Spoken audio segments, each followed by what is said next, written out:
bocah kok repot titip. Jane kuwi kok ndrewiwi kae. Apa ora ngerti bapak penemban kene-kene? Iki pendhita. Iya, pendhita ning kono. Pun menika cekak cukupe Jamus Kalimasada kula suwun. Ya ngene Petruk. Krana Pandhawa ana cacah 5. Ing kono aku bakal pirembugan marang kadang-kadangku. Wah, jane yen to Kakang Semar duweni gegayuhan arep bangun kayangan, aku arep paring sabyantu. Jodipati bondo maewewu mok tewu ora apa-apa. Wah, masuk. Semono uga aku kepengin sabyantu marang Kakang Semar. Yen to babakan Jamus Kalimasada aku ora bisa menehke Petruk. Kudu rembukan kadang-kadang dulur-dulur wana cacah 5. Was.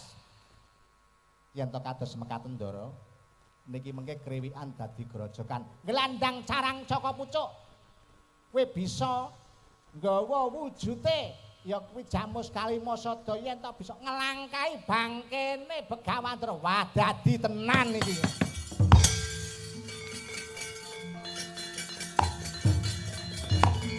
Wong wis tuwek dijak omong-omongan sing becik malah kaya ayo metu njaba.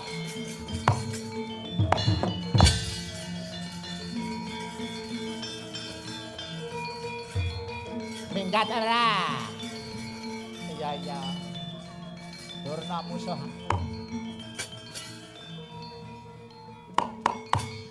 Ayo. Kakangku Petruk musuh Durna kowe musuh aku bang. Lek musuh kowe jelas kowe. Wah, kowe ndang mlayu ta. Aku tak njaluk pamit kan.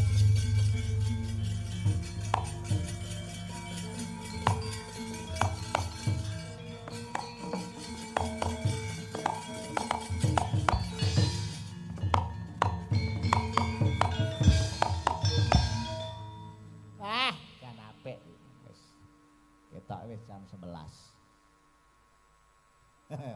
Wah, jan apik iki. Wis matur nuwun wis. Jan Kakangku Petruk endang das. Iya Bagong. Kae Kakangmu Petruk wis metu. Jeneng kowe kok durung metu. Kagenggal metu njaba. Wah, metu njaba mboten penak.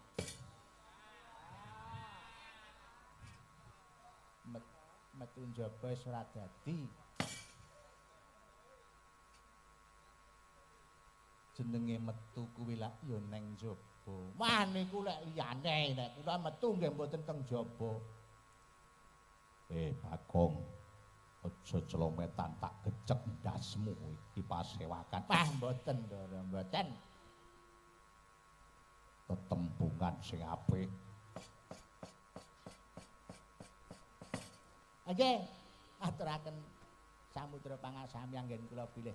Menika matur menika wonten sisip sembirite wonten lepating ukara mrujuting tembung ya ora dadi kaya pengopo.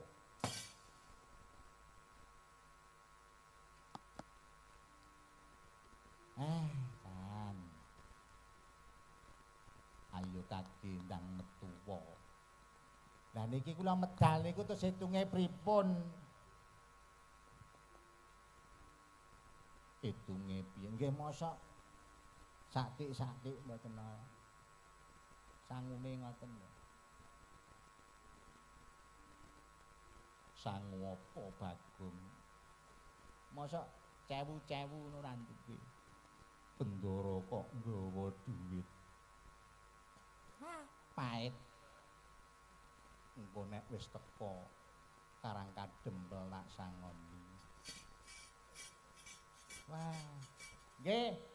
Pamit ya Simbon. Iya.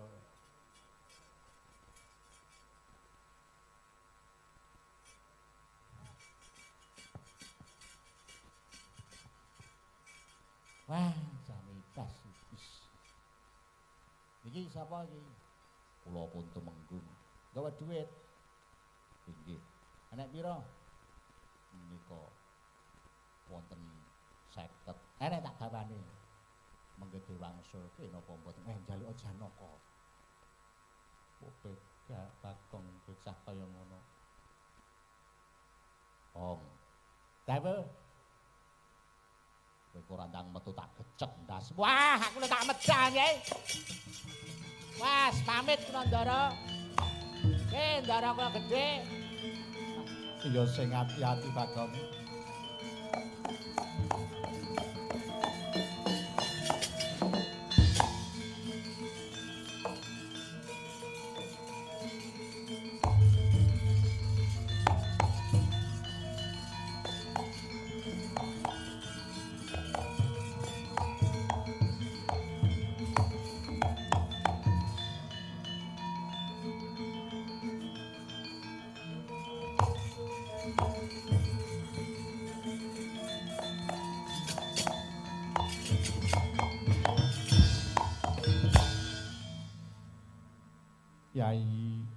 Yai Janaka atinipun Kakang Yai dalah Yai Werkudara. Wah, Puntadewa kakangku. Nuwun inggih Kakang Mas. Iya gini Bapa Penemban Durna uga ngayunke wujude Jamus Kalimasada kanggo nyirnakne memala sing ana praja Ngastina. Semono uga Petruk kantong bolong minangka kongkonan Kakang Semar. Kakang Semar duwe gegayuhan bangun kayangan. Iki banjur diwenehke sapa adiku sakloron. Lho inggih Kakang Mas. Bilih samangke wujudipun Jamus Kalimasada badhe kaparingaken dumateng sinten. Monggo katuran Kakang Mas minggah wonten sanggar pamujan. Meminta dumateng kanugrahaning Gusti ingkang Maha Widhi. Nyuwun pepajar samangke. Iya Yai Janaka. Werkudara. Wah. Puntadewa kakangku piye? Kaki Budarna kang padha ngantung seba. Ingsun pundur ngedhaton munggah ing sanggar pamujan. Kekanthi murih mulyaning negara Santi Mulyaya. Wah, iya Kakang.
joget bareng bersama Bagong Musik Indonesia.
Enggih.